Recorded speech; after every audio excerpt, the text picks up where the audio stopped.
Hello, everyone, and welcome back to the Obama Show. In the name of Allah, the Almighty, in the name of Al Malik, the King, the true King, the King of mankind, I bear witness there is no God but Allah, and I bear witness Muhammad is His final prophet and messenger. We send our best wishes to all our followers around the world, and welcome back to the Obama Show. And today we have a special family show with my friend and Jordan, Mr. Pouye, and his kids. So let's have a look at.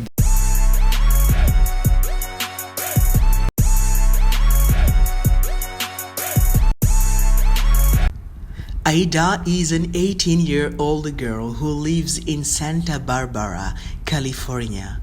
But her home will always be in Senegal. She is passionate about her schoolwork, dance, and learning about new things. Aida just finished high school and will be starting her first semester of college next month. Babakar is a 16-year-old boy who loves basketball. He was born in Chess. He moved to America in 2007. His favorite school subjects are history and digital arts. Babakar loves Senegalese culture and people. He went to Head Start preschool in Carpinteria, then Aliza School for kindergarten, Crane School for 1st through 8th grade, and is currently going into his 3rd year of high school at Kate School. Welcome back to the Obama Show, and welcome to both of you. I think it's the first time we have them on the show, but it's the second time. What is your message to our followers? Since we had your first show, we had very positive feedback from teachers around the world. What is your word to our followers who watched the first show? For those who watched the first show, it was mainly about education and also portraying yourself as an African around the world. Definitely. And sending my greetings and gratitude to all those who watched that show, and also gave their positive feedback, showing that wherever we are as African, we want to represent our content, represent our deen, and represent our culture. All right. Before I give the floor to Aida and Babakar, right? How did you feel when you watched the show and read the comments? As a former teacher of English here in Senegal, there was a lot of positive comments about being who you are, being true to yourself, being true to your roots, because a tree cannot grow without roots, and our roots are here in Africa, our roots are here in Senegal, and my roots are also my Sere roots, that are very, very strong, and all the great values that my ancestors, have lived with, even though they most of them didn't embrace Islam or any other religion, just living true to their values, like the values we have in Islam, or value we talk about like Jom, Kersa, Muñ, and all those values that are very important to us, that I think are important for me also, even in my work, in my following my deen. All those values of our ancestors are very, very important, so I just try to live according to those values. All right. As you said, our today's show is mainly about youth today. Because we are having your kids, and it's very important to talk about youth today and how they conceive the youth of Senegal and where they live. By the way, how old were you when you left Senegal and go to the US? I was 2 years old. The same question will go to. I was 4 years old. 4 years. So you were too young when you left Senegal and go to the US, meaning you spent almost all your life with people from the United States. Do you guys sometimes feel that you were a foreigner? I mean, are you considered a foreigner in the United States, even though you live there, but you have Senegalese origins? Have you ever felt being a foreigner in the United States? Personally, I don't really feel like a foreigner there. I mostly grew up in Senegal, in America. Like I said, I went there when I was 4. And so I have an American accent and I can speak English very well. I do pretty well in like my courses and stuff, so I don't feel like an outsider most of the time, unless it's like certain situations where I don't really have the same like perception of these like subjects, I guess. So I usually feel like I can connect with the people in America, and no, like I usually don't feel like a foreigner because I've been there for so long. Yeah, it's the same for me. Growing up there since I was 2, I don't have much of a recollection. I don't recall much from being here in Senegal. So, you know, over there, I don't normally feel like a foreigner because it kind of feels like a second home to me. But through it all, most of the time, feels like I feel accepted and not much like a foreigner at all. All right. As a former teacher of English in Senegal, you've served the system for many years before you traveled to the U.S. as a Fulbright, and you came back and you went there again. Why did you decide to send your kids to the U.S.? Is it because you don't trust the system, or you want your children to have better education, or they are safer next to that? Yeah, I trust the system, but at a certain moment there was a lot of strikes, teacher strikes, student strikes, and then the school year was kind of a little bit in shambles, and I thought as a teacher, for them being closer to me, it'd give them a better opportunity to work better at school and then to have a better schooling.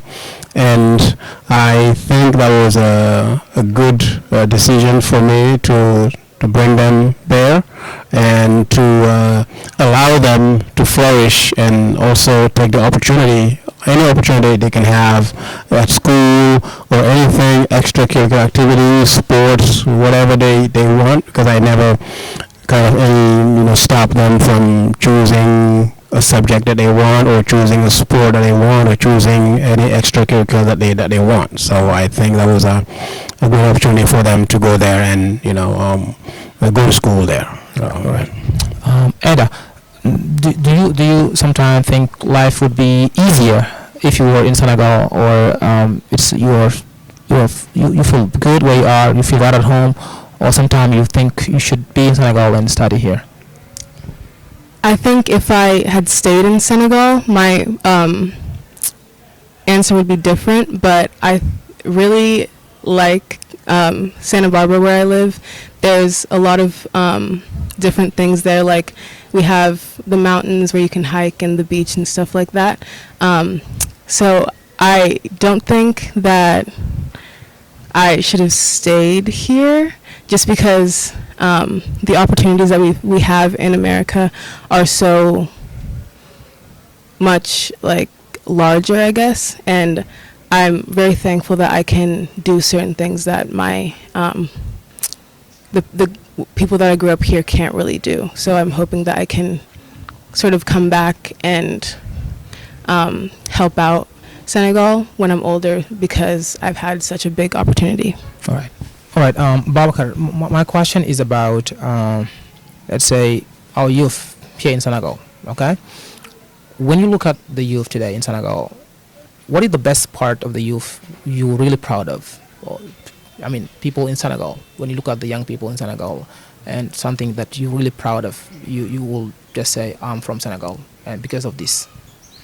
Yeah, I'm really proud of how the youth has stands up for what they believe in, and a lot of them are really proud to be Senegalese, and I like how a lot of them work hard. Like internationally, you'll see a lot of them on the sports scenes and a lot of that, and I really like seeing that because it really motivates me to push harder and make it so I can be someone who's representing for my country. Have you made friends in Senegal? Yes, I have. How many friends, boys and girls, or? Yeah, just a bunch of people around in the neighborhood. Yeah, in the boys. neighborhood. Yeah. What have you learned from those friends in terms of values? they've taught me to let loose sometimes, like being in a all the time like doing hard work all the time isn't really settle down and do some hard work. Right. They're ready to work, so just learning those things from them have like observing that has helped me a lot. Right. I think the same question for you, Ida. The same question. Have you made friends in Senegal, and what have you learned from them in terms of values? Yes, I have made friends in Senegal, and the most important thing that the most important value that they've taught me is to like not judge people very much.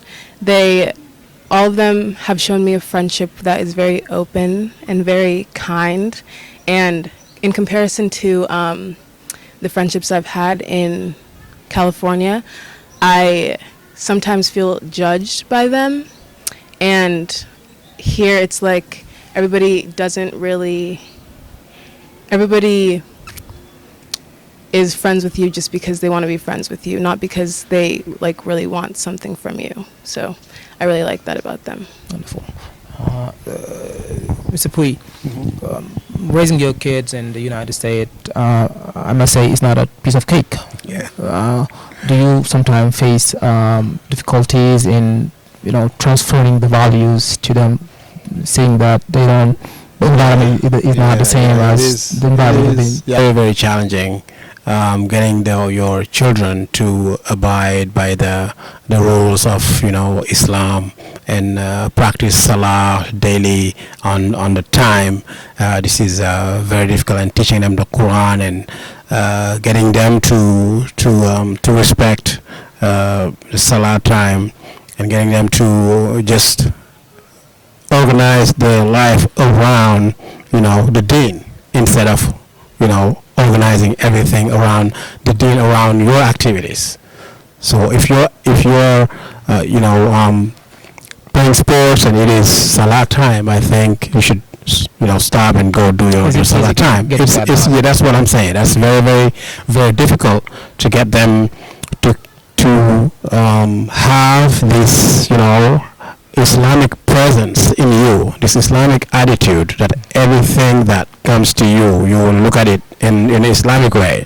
It is very difficult because what is being taught in the schools is different from the values of Islam. So they will relativize everything that is, for example, haram in Islam, and then tell you, okay, this is not good to accept. For example, a lot of things that are against the value of Islam, and they're considered one of the most haram things in Islam, for example. And it is very, very difficult for me as a father, people to follow the right path of the Deen, and train a lot of people who train many other more people, and when they see you and then see your kid in a certain way that is different from the values that you taught them, they say, oh, okay, man, this guy, he's taught us all of these good values, but he's not able to get that in his family. So I think those are the most challenging thing for me is just getting them to abide by the Deen. That's my most difficult part. So. We'll be right back. Thank you very much. We're back on the show, still with Mr. Pouye and his kids, Ida and Babakar. Please don't forget to subscribe to the channel, like the video and share it, and leave a comment for feedback. Mr. Pouye, we have seen so many tragedies, I would say, recently in Senegal with the use of social network. With the youth. We have seen so many people sharing bad videos and images. What do you think about the use of social network in Senegal and our youth today? Yeah, I think that it depends on what the goal or the objective of the people who are using it, being it for good purpose or any other bad or evil purpose. But I think the youth, most of them are just copying from what they're seeing in other venues where it's adults. Mainly if you see in politics, a lot of people are using that to try to destroy their, adversaries in politics. So the youth also are trying to copy the same thing. But I think the adults should show a good example of how to use this platform in a way that could be productive. But in Senegal, if you look, look at on TVs, that's the same thing. I had subscribed to Senegalese TV, but I had to stop the subscription because Well, it's a lot of foolishness. It's a lot of foolishness on that. Definitely. And then if the youth are seeing that, they're also trying to copy the same thing.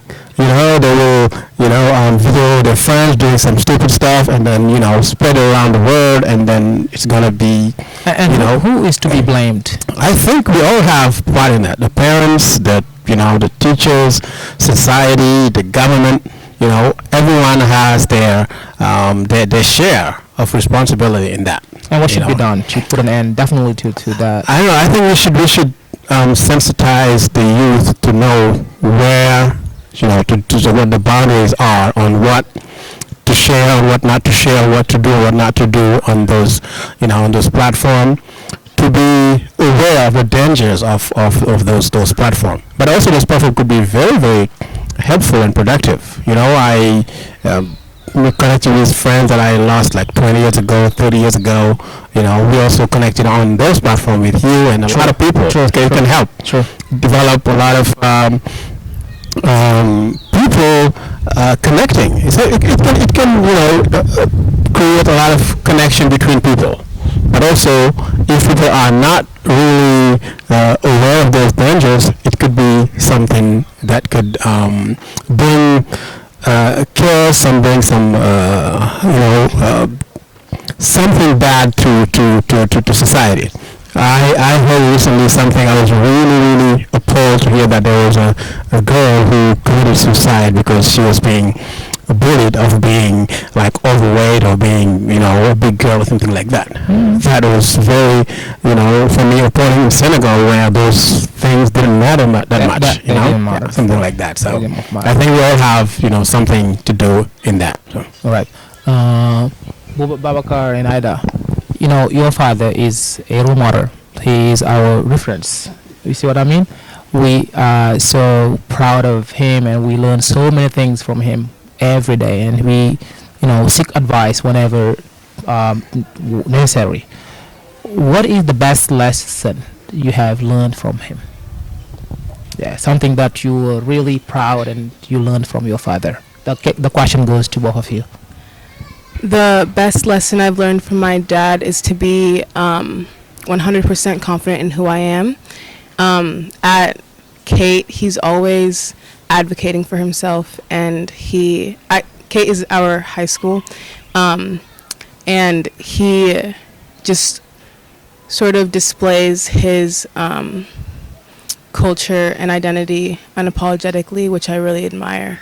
So, I'll always be 100% confident in who I am, because you can't really change who you are, and I think all four of my siblings are really confident people, just because he's always taught us that. Right, definitely.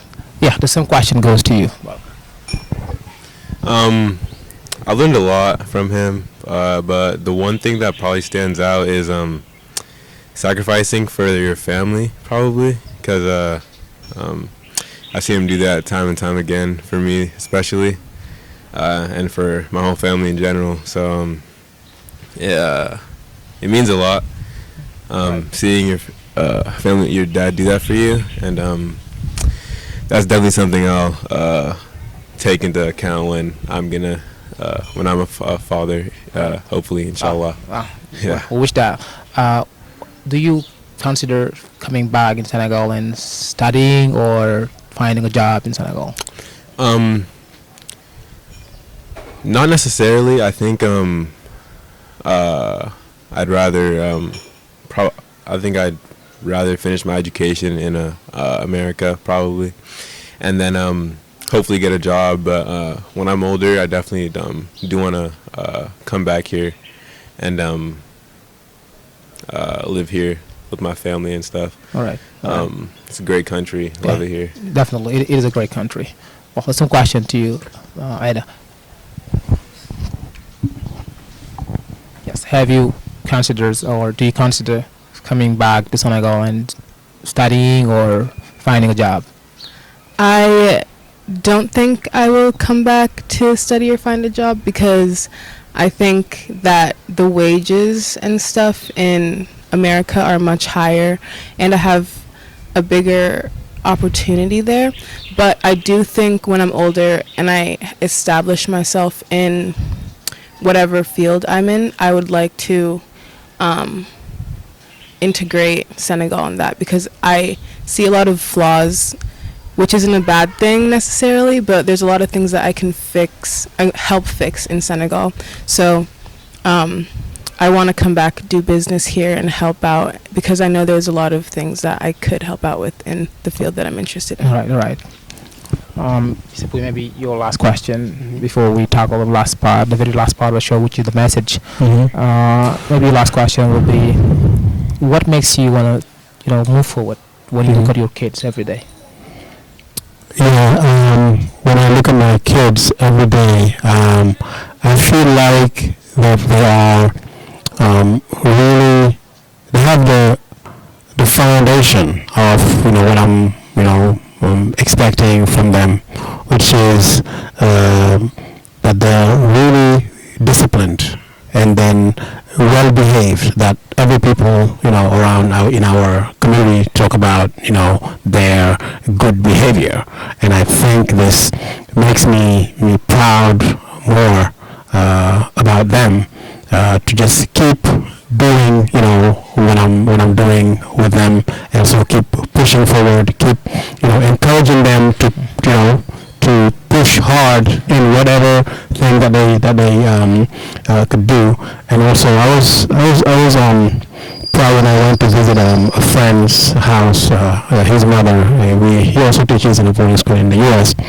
And when it was Maghrib time and Babakar led the prayer, and she was in tears. She was very, very emotional because she's a lady who is really into the deen, and she said she was expecting, from kids who come in from the U.S. She said I was expecting some cheap means, people who are really westernized and don't even connect with people here. That's how. And then it is easy for them, to connect here when they come back, and also they can connect with kids when they go back to the U.S. And this is and they can connect. That's why when they came to the U.S. I didn't speak Wolof. I didn't speak English to them, so I spoke Wolof every day. So Babakar was just 2, so he probably learned to speak there. So what language do they speak? You speak, I think, languages. They speak Wolof, French, English, but not Syrian. But they speak Wolof, French, and a little bit of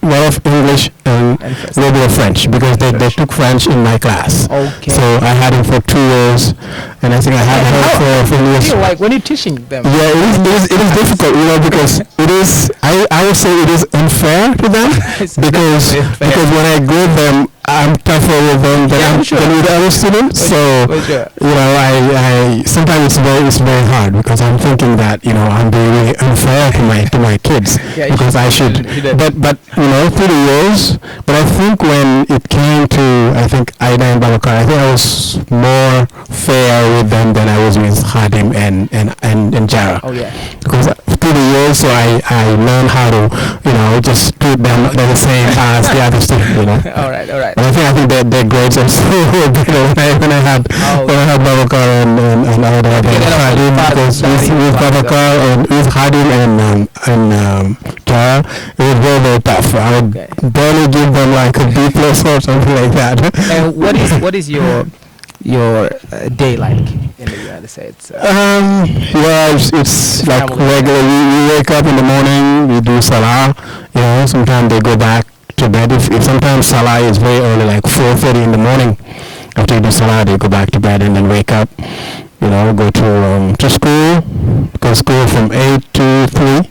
And from 3 to 5 or 4 there's sports. So it's a boarding school, but the rhythm is like very, very hectic, very hectic, daily life. And when we come back home, sometimes they have, clubs, they have sports, it's everybody is just, almost going around the clock. It's a boarding school.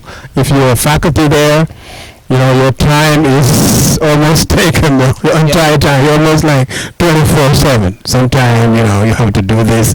You have to coach sports. Also, you have to do like hostel work. Their parents there while they're there. With 24/7. So that's right. I'll be back to you after the message to the world. After your message, Okay. right? Let's say today in Senegal, teachers have lost faith in school. Parents have lost faith in education, and people have even lost faith in the country. Yeah. What is your message today to both teachers, parents, for them to think that, to know that even though life is hard, Allah has better plans? Yeah. What is the message to? Yeah. I think my message for the teachers in Senegal is to keep working hard and keep believing in themselves. But the main message would be for the government to change their policies, to change the educational policy. The policy of education is getting worse and worse. I went to visit the first school I taught, which is Lycée Bigalo in Seju. I talked to the headmaster. He said that, the enthusiasm that you guys had when you were here, on the teacher's part and on the student part, is missing.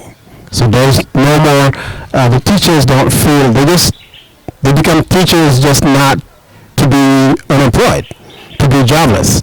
But, as for me, being a teacher was not being just looking for a job. I wanted to teach, because I remember when I was in elementary school and what are unnecessary. You don't need those events where they just come for a big meeting. Last time here in chess, I think it was just June 29. How many billion CFA were spent for just a day where they just came to do some useless stuff here? I could save that money to make a better education, to send people to good schools. And then it's the same thing that they did in Korea, in Japan. In 1960, when Senegal got independent, Senegal was more advanced than South Korea. And now South Korea is helping Senegal. So that makes sense. It does not. Because the government didn't have good policies of education.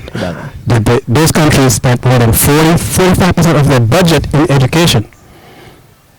But in Senegal, most of it is spent in, those, what you call those caisse noire. You have a caisse noire of billions. Nobody knows how many billions are there, and you can spend as you like. As you want. That doesn't make any sense. And I think they need to change all these policies. And then the ministers shouldn't be given, SUV, you have 1,000 liters of gas every month. That doesn't make sense. They should leave from their house and go work. Countless privileges. There's so much money being wasted, and then the poor people are not even in the villages. They don't even have something to eat. Many reasons our youth have lost faith in our country. When you just listen to your dad's, point of view. And I understand that you have friends in Senegal, right? What is your message or advice to our youth today who have lost faith because of certain reasons? My message to them is to fight for what you believe in and fight for what your rights are, because education is so important, and not getting the right opportunities in education are just going to result in problems later on in life. And I think just fighting for your education is all that I would say, because for me that's the most important thing. Education. Yeah. Wonderful. Thank you very much. The same question to Babakar. Yeah, I agree with my sister. I think that just the youth, just fighting for what you believe in, and just fighting for what you believe in, being able to get the opportunities you want to get, just don't give up, because eventually there will be better days, where there will be better days when things will be a lot better. So and yeah, just keep fighting for what you believe in. Right. Yeah. It's all about education, education, and education. Thank you all for your great answers and your availability. And I wish you a good trip back to the United States. And I will meet you soon, maybe, if I come for holidays. Or if, yeah, for sure. All right. Thank you very much, everybody. Next time, best time.